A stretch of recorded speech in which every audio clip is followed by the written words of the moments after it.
감사합니다. 오늘 우리가 오전에 오늘 태신자를 작정하는 특별한 주의를 가지면서 오늘 오후 때도 동일하게 좀 말씀을 나누려고 하는데, 오늘 오후에는 우리 제자를 불러 세우시다라는 제목으로 좀 말씀을 나누려고 합니다. 우리가 조금 전 영상을 보았던 것처럼 물리학에 보면 물리학에서 전도라는 말이 나오는데요. 이 물리학에서 전도라는 말은 열이나 전기를 전달하는 것, 그것을 전도라고 이야기를 합니다. 그리고 열이나 전기를 전달해 주는 물체를 전도체라고 그렇게 이야기를 합니다. 그렇다면 기독교 신앙에서 말하는 전도란 무엇을 이야기할까요?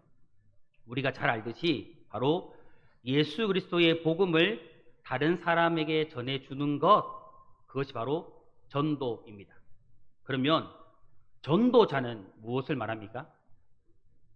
예수 그리스도의 복음을 다른 사람에게 전해주는 사람, 그 사람을 바로 전도자라고 우리는 쉽게 이야기를 합니다. 우리가 조금 더 영상을 보아서 잘 알듯이 이 열을 전달하는 전도체가 열을 다른 물체에게 전달하기 위해서는요, 반드시 자신이 먼저 열을 가지고 있어야만 다른 물체에게 열을 전달해 줄 수 있습니다. 여기서 우리는요, 중요한 한 가지 교훈을 발견해 볼 수가 있습니다. 그것이 무엇이냐면, 전도자는 이 복음이신 예수 그리스도를 반드시 소유하고 있어야 하고 그 복음으로 뜨거워져야 한다라는 것입니다. 이 말은요, 예수 그리스도의 생명을 소유한 사람만이 복음으로 또 다른 한 사람의 심령 속에 예수 그리스도의 생명을 심어서 그 사람을 구원할 수 있다라고 말할 수 있는 것이죠.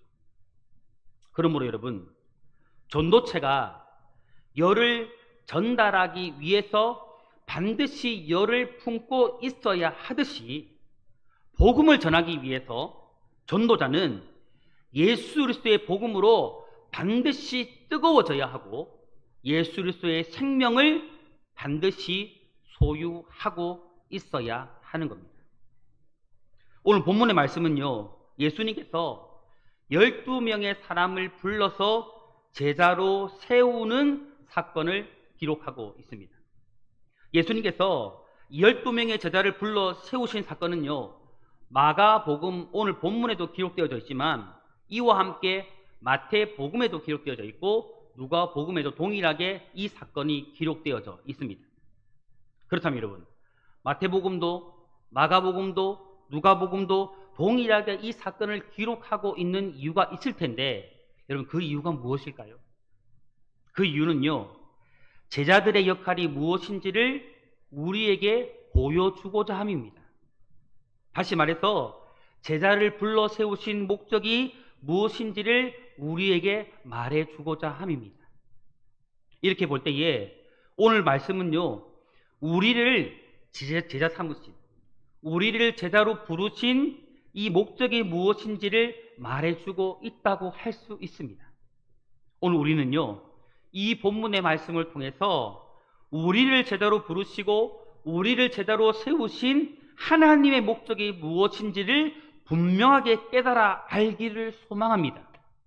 이를 통해서요, 제자가 소유해야 할 것이 무엇인지를 발견하고 그것을 소유하여서 온전한 제자로 살아가기를 결단함과 동시에 그렇게 살아갈 수 있는 힘과 은혜가 오늘 우리 모두에게 임하는 그런 복된 시간이, 오늘 이 시간이 되기를 주님의 이름으로 축복합니다. 오늘 우리가 말씀을 통해서 첫 번째로 살펴볼 것이 무엇이냐면요, 제자를 불러 세우신 목적이 무엇인가 하는 것입니다. 예수님께서는 오늘 본문에 보니까요, 산에 올라서 자신이 원하시는 특별히 선택한 이의 제자들을 따로 불러 세우셨습니다. 그리고 그들을 제자로 세우신 목적을요, 본문 14절과 15절에 이렇게 말씀하고 있습니다. 이에 12를 세우셨으니 이는 자기와 함께 있게 하시고 또 보내사 전도도 하며 귀신을 내쫓는 권능도 가지게 하려 하심이러라. 여기 보니까요, 예수님께서 제자를 세우신 목적 3가지가 구체적으로 기록되어져 있습니다. 그 첫 번째 목적이 무엇이냐면 예수님과 함께 있게 하기 위함이었습니다. 여기서 예수님과 함께 있게 하기 위함이라는 것은 예수님과 함께 하기 위함이라는 그 이야기입니다. 이 이야기를요, 조금 더 쉽게 이야기하면 함께 한다라는 것입니다. 그리고 이 이야기를 조금 더 쉽게 풀어보면 예수님과 동거하기 위해서 예수님은 제자를 부르신 겁니다.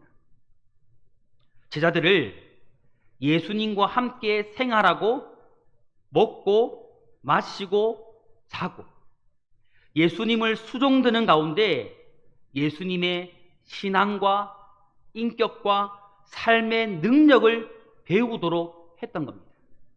그리고요, 고난을 비롯한 인생의 여러 가지 문제를 대처하는 방식을 배우게 하시고 나아가서는 하나님 나라에 관한 일을 어떻게 이루어 가야 하는지에 대해서 가르침을 받아 배우도록 하신 것입니다.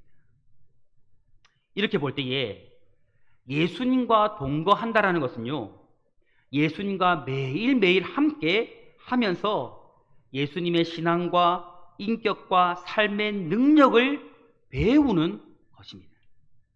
그리고요, 고난과 문제를 대처하는 능력, 하나님 나라를 어떻게 이루어 가야 하는지를 배우는 것, 그것이 바로 예수님과 동거하는 것입니다. 예수님께서 제자를 불러 세우신 목적은요, 제자들과 함께 동거하기 위함이었습니다. 성도 여러분, 예수님께서 오늘 우리를 부르시고 제자로 세우신 목적도 이와 다르지 않습니다. 결코 다르지 않습니다. 오늘 제자로 불러 세움받은 우리 모든 성도님들이 예수님과 함께 동거하는 그런 성도님들이 되기를 간절히 소망합니다. 예수님을요, 늘 가까이 하고요, 매 순간 매일의 삶을 예수님과 함께 살아가면서 예수님의 신앙과 인격과 삶을 배우고요, 고난과 문제가 찾아왔을 때에 그것에 대해서 어떻게 대처할 수 있는 능력을 배우고요, 하나님 나라와 교회를 어떻게 세워갈 것에 대한 그 능력을 배우는 그런 제자가 될 수 있기를 주님의 이름으로 축복합니다. 그리고요, 예수님이 제자를 불러 세우신 두 번째 목적이 무엇이냐 하면 전도하기 위함입니다. 여기서 전도하기 위함이라는 것은요, 진리와 구원을 선포하는 행위를 이야기합니다. 이렇게 볼 때에 예수님께서 제자를 불러 세우신 목적은 예수님께서 전한 하나님 나라의 복음을 세상 속에서 세상의 모든 사람들에게 선포하도록 하기 위함입니다. 그런데 여러분, 이 복음을 세상 속에서 선포하기 위해서 반드시 전제되어야 할 한 가지가 있습니다. 그것이 무엇이냐 하면요, 보내심을 받는 것입니다. 14절 후반절에 보니까요, 말씀이 이렇게 기록하고 있어요. 또 보내사 전도도 하며. 그러니까 전도도 하며라는 말씀 앞에 수식어가 어떻게 되어 있냐면 보내사 전도도 하며라고 말씀이 기록하고 있는 것이죠. 그러니까 전도를 하기 위해서 반드시 전제되어져야 할 것은 무엇이냐면 보내심을 받는 일입니다. 여기서 보내사라는 말씀은요, 복음을 전하기 위해서 세상 속으로 가야 한다라는 것을 지금 이야기해주고 있는 겁니다. 세상으로 나가지 않고 교회 안에 머물러 있으면 복음을 전할 수 없다는 것을 지금 성경이 이야기해주고 있는 것이고, 예수님이 제자들에게 이것을 너무나도 분명하게 말씀해주고 있는 겁니다. 하나님은요, 공동체 안에 머물러 있는 초대교회 성도들을요, 로마의 핍박이라는 도구를 이용해서 예루살렘에서 유대와 사마리아와 땅끝으로 다 어떻게 했습니까? 흩어버리셨죠. 예수님은요, 세상으로 나가서 복음을 전하도록 하기 위해서 제자들을 불러 세우신 겁니다. 공동체를 이룬 이곳에 모여 있도록 예수님이 제자들을 불러 세우신 것이 결코 아니라는 겁니다. 성도 여러분, 예수님께서 우리를 왜 성도로 부르시고 왜 우리를 제자로 부르셨습니까? 이 교회 공동체 안에 머물러 있지 않고 세상으로 나가서 복음을 전하라고, 세상으로 나아가서 전도하라고 우리를 부르신 것입니다. 오늘 우리 모든 성도님들이요, 이 예수님의 보내심을 따라서 세상으로, 그리고 우리의 삶의 현장에서, 우리가 보내심을 받은 그 삶의 현장에서 전도하는 제자들이 되시기를 주님의 이름으로 축복합니다. 예수님께서 제자를 세우신 세 번째 목적은 무엇이냐면요, 귀신을 내쫓는 권능을 가지게 하기 위함입니다. 본문 15절에 보니까요, 귀신을 내쫓는 권능도 가지게 하려 하심이려라, 그렇게 말씀하고 있습니다. 이 말씀은요, 예수님께서 하셨던 사역 중에 어떤 사역이 있습니까?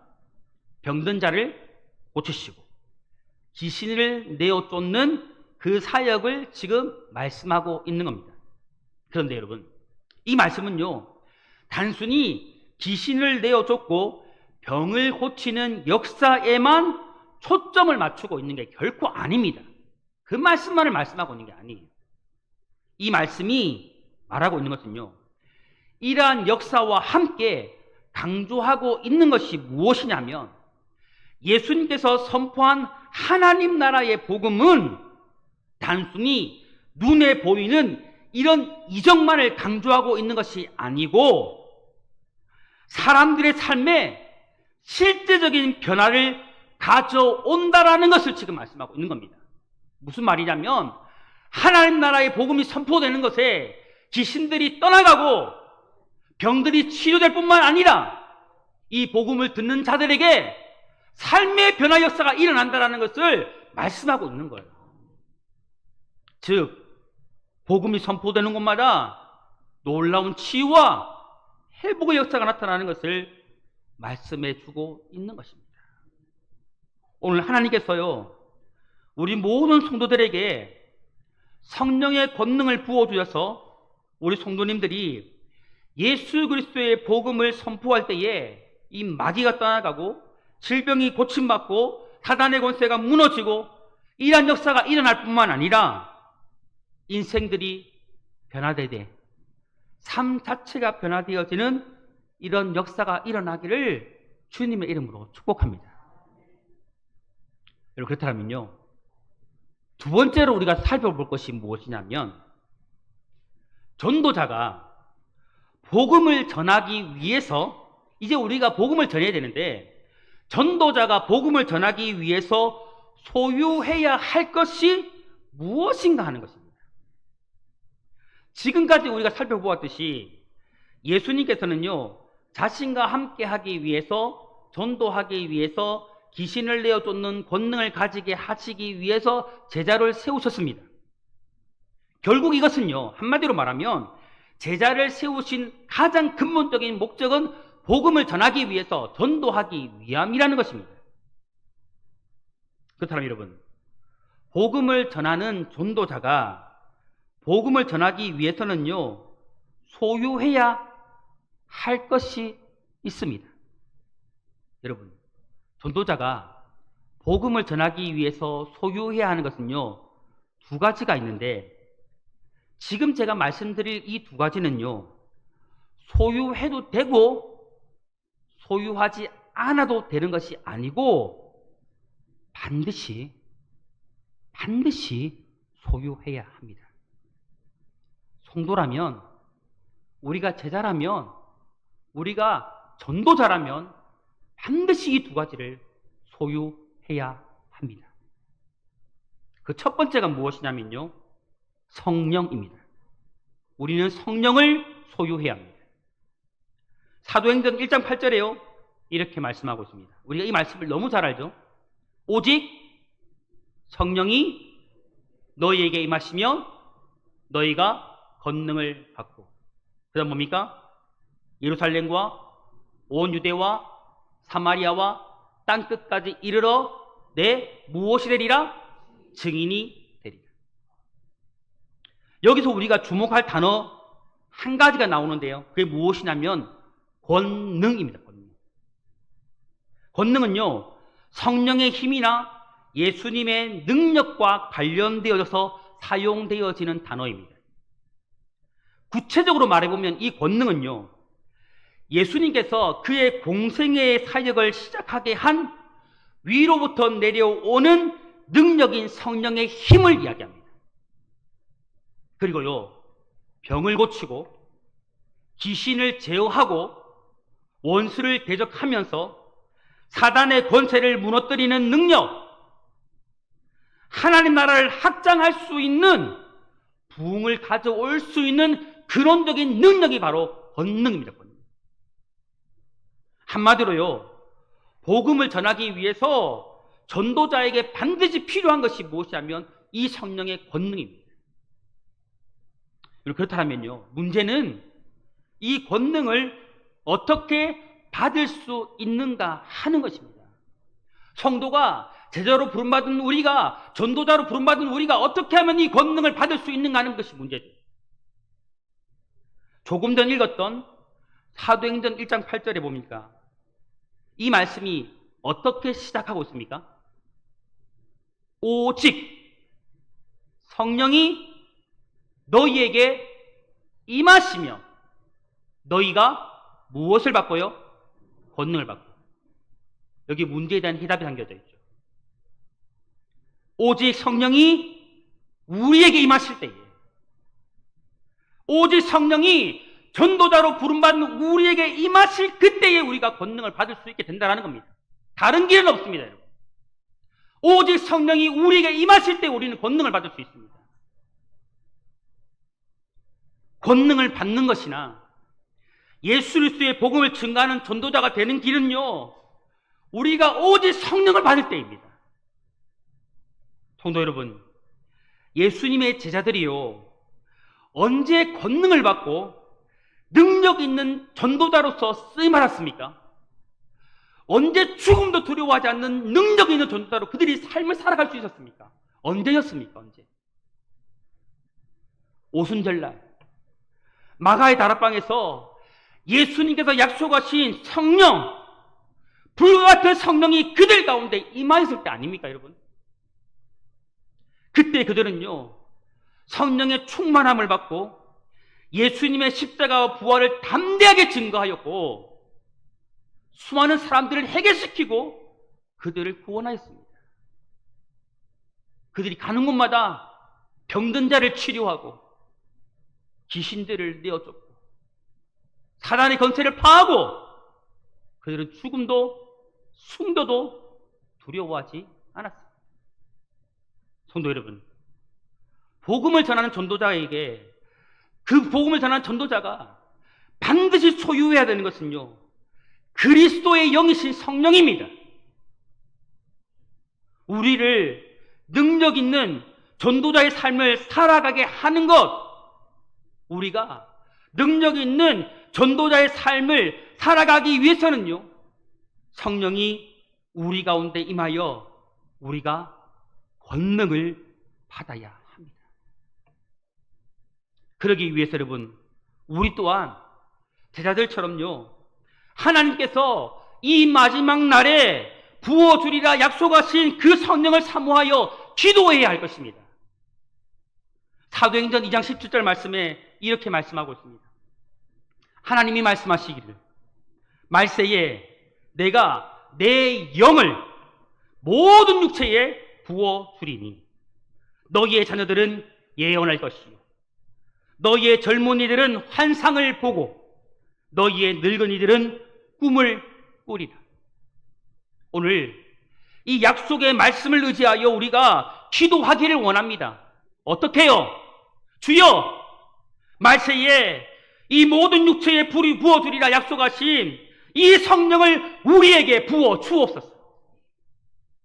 주의 성령을, 불과 같은 성령을 우리 교회 위에, 우리 성도들 각자 위에 충만하게 부어 주옵소서. 이렇게 우리가 기도해야 될 줄 믿습니다.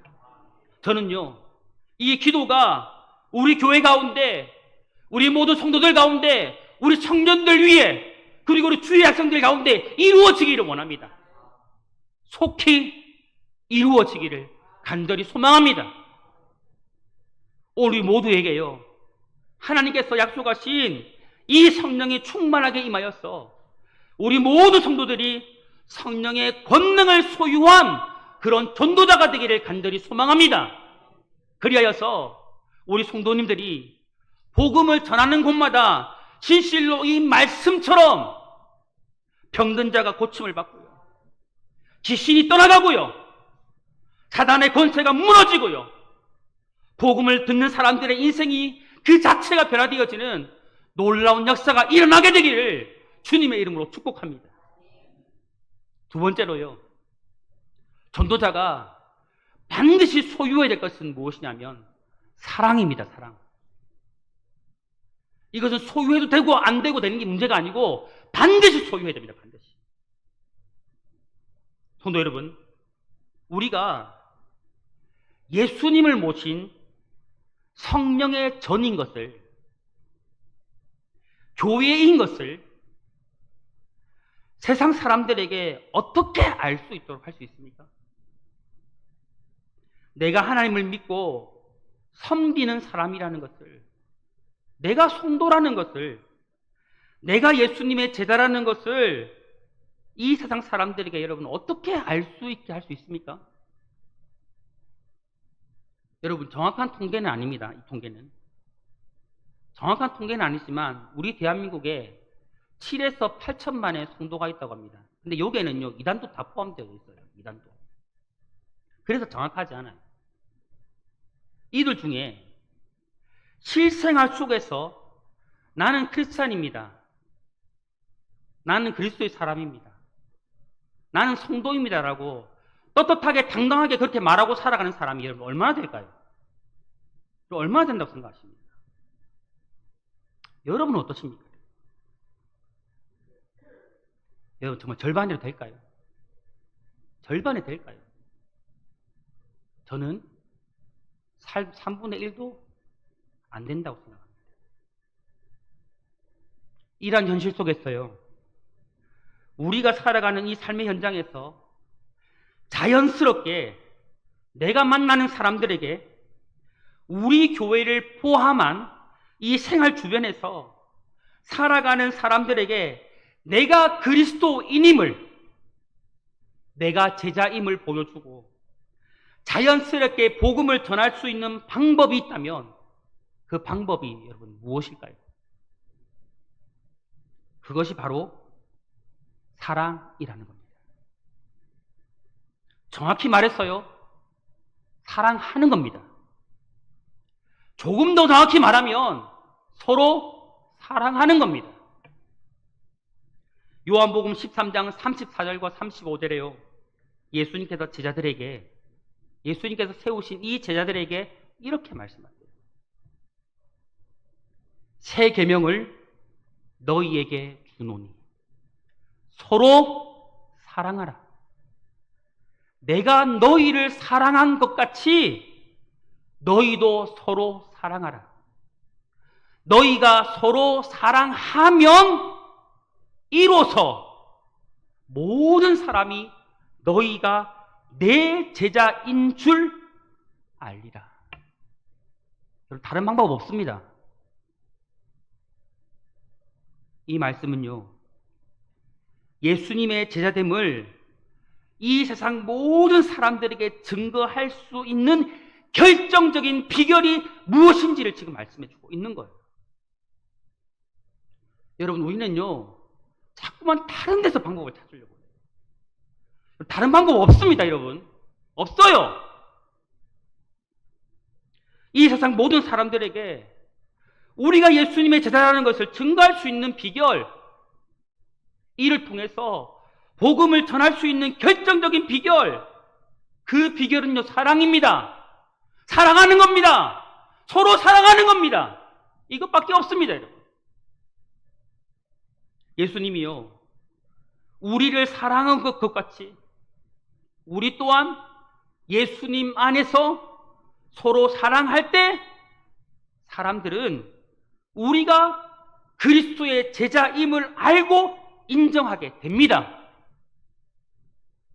우리가 이 교회 공동체 안에서부터 사랑을 실천할 때, 서로 사랑할 때 우리가 그리스도의 제자임을 말하지 않아도, 굳이 말하지 않아도 이 사랑은요, 밖으로 흘러서 모든 사람들에게 나타나고 드러나게 됩니다.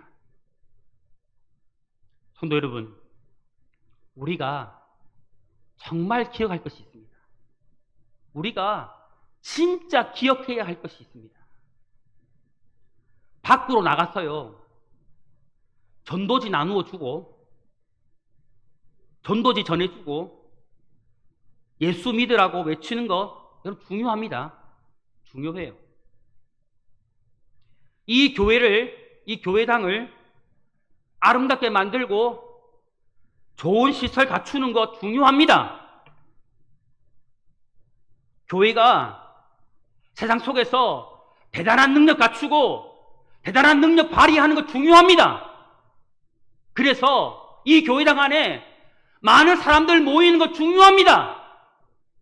그러나 더 중요한 것이 있습니다. 이것보다 더 중요한 것이 있습니다. 이보다 더 중요한 것이 무엇이냐면요, 거짓 없이 진심으로 서로 사랑하는 겁니다. 이것이 먼저 선행되지 않으면, 선행되지 않고서는 아무런 역사 기대할 수 없습니다. 여러분. 사랑 없이 전하고 외치는 복음은 아무런 영향력을 나타낼 수 없고, 한 생명도 살릴 수 없고, 아무런 소용이 없습니다. 여러분, 이 말이 거짓말일까요? 아니요, 진리입니다. 왜냐면요, 이 사실을 말씀이 그렇게 우리에게 증거해 주고 있기 때문입니다. 여러분, 말씀 한번 찾아보십시오. 고린도전서 13장 1절부터 3절의 말씀을 한번 찾아보십시오.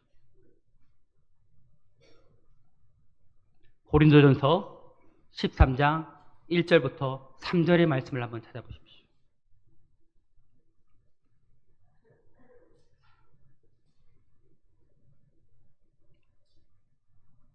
우리 같이 한번 읽어볼까요? 시작. 내가 사람의 방언과 천사의 말을 할지라도 사랑이 없으면 소리나는 구리와 울리는 꽹가리가 되고, 내가 예언하는 능력이 있어 모든 비밀과 모든 지식을 알고 또 산을 옮길 만한 모든 믿음이 있을지라도 사랑이 없으면 내가 아무것도 아니요, 내가 내게 있는 모든 것으로 구제하고 또 내 몸을 불사르게 내줄지라도 사랑이 없으면 내게 아무 유익이 없느니라. 아멘. 우리 기억해야 합니다, 여러분. 성도 여러분, 하나님은요, 사랑이십니다. 우리를 사랑하신 예수님은요, 벌레만도 못한 죄인된 나, 용서받을 자격 없는 나, 정말 사랑받을 자격 없는 나, 그런 나를요, 아무런 조건 없이 사랑하셔서 나를 살리기 위해서 십자가에서 죽으셨고, 그런 나를 구원해 주셨습니다. 이거 우리 잊으면 안 돼요. 사랑이신 그 하나님이요, 나를, 그리고 우리를요, 사랑하셨기에 우리는 생명을 얻었고요, 구원을 받았고요, 지금 이 자리에 있어요. 여러분, 이것이요, 무엇을 말하는 것입니까? 이것이 오늘 우리에게 무엇을 지금 말해주고 있는 겁니까, 여러분? 내가 너희를 사랑한 것 같이 너희도 그렇게 사랑해 줄 수 없겠니? 정말 너희도 그렇게 해줄 수 없겠니? 그런 예수님의 말씀이지 않습니까, 여러분? 아무리 대단한 지혜와 능력을 갖추고 대단한 능력을 나타내어도 주님을 위해서 많은 일을 한다 할지라도 사랑이 없으면요,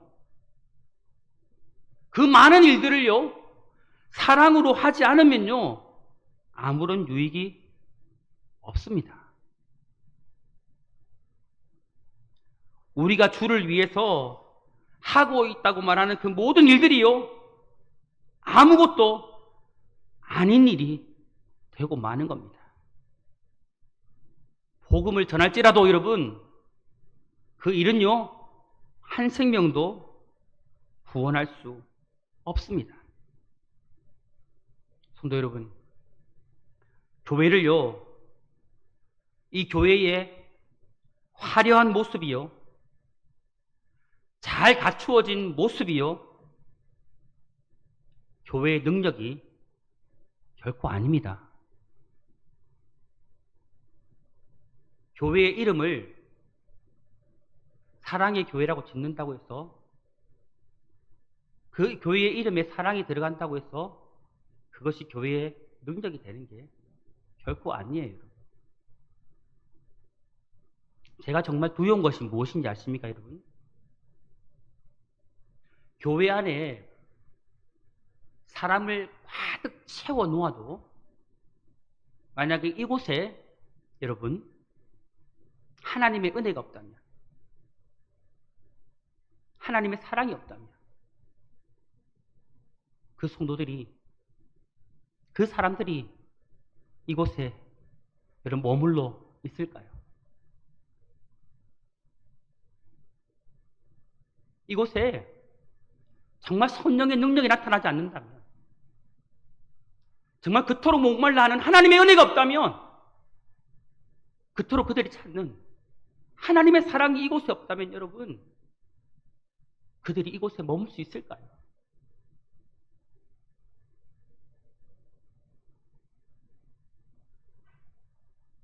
여러분, 오늘 우리 안에 필요한 것은요, 다른 게 아니에요.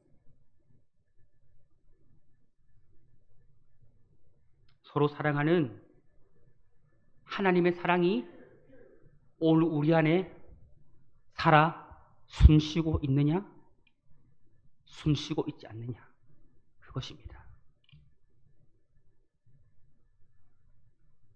오늘 우리가 제자로서 복음을 전하는 전도자가 되기 위해서 우리 교회가, 그리고 우리 청농의 성도님들이 진실로 소유해야 될 것, 가장 먼저, 제일 먼저 소유해야 될 것은요, 사랑임을 여러분 믿으시기 바랍니다. 저는 우리 교회가 그 무엇보다도 이 하나님의 사랑으로 가득 채워진 교회가 되기를 간절히 소망합니다. 좀 모습이 초라해도 괜찮습니다. 여러분. 능력이 좀 모자라도 괜찮습니다. 우리가 모인 이곳이요, 여러분의 심령이요, 그 무엇보다 서로 사랑하는 이 하나님의 사랑으로 충만하기를 간절히 소망합니다. 서로 사랑하는 이 사랑이 우리 교회 안에 충만하게 될 때 이 세상과 이 세상의 모든 사람들은요, 우리를 통해서 하나님을 보게 될 거예요. 그리고 복음의 문은 열릴 겁니다. 이곳에 구원받은 사람들이요, 가득하게 될 거예요. 그건 하나님이 하실 거예요. 가장 확실한 복음 전도의 방법은 사랑하는 거라는 거 여러분 결코 잊지 마세요. 역사는 하나님이 하실 거예요. 우리가 하는 일은 사랑입니다. 우리가 지금 해야 될 일은 서로 사랑할 일입니다. 우리 교회가 사랑이 충만한 교회예요. 우리 모든 성도님들이 하나님의 사랑으로 충만한 그런 전도자가 먼저 되시기를 주님의 이름으로 축복합니다. 사랑하는 성도 여러분, 말씀을 정리하면서요, 저희 그런 마지막 소망이, 어제 말씀을 정리하면서 이런 한 가지 소망이 생겼습니다. 한 장의 전도지를 만드는 것보다 저는 우리 교회 자체가 최고의 전도지가 되었으면 좋겠다라는 그런 소망이 생겼습니다. 전도 나갈 때 나누어 주는 전도지가 아니라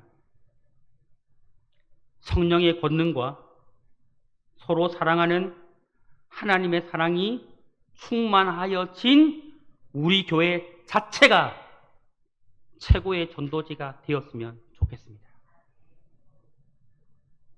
오늘 우리 교회가, 그리고 우리 모든 성도님들이 성령의 권능을 받고 하나님의 사랑으로 충만하여서 이 세상과 모든 사람들에게 예수의 복음, 예수의 생명을 전하여서 이 세상을 살리고 구원하는 귀한 전도자로 쓰임받기를 축복합니다. 그리할 때에 하나님께서 우리 교회를 사랑하시고 우리 교회에 역사하셔서 초대교회와 같은 참 믿는 자의 수가 더하는 그런 놀라운 부흥을 하나님께서 허락해 주실 것입니다. 이런 놀라운 은혜가 우리 교회 가운데 가득하기를 주님의 이름으로 축원합니다. 기도하겠습니다.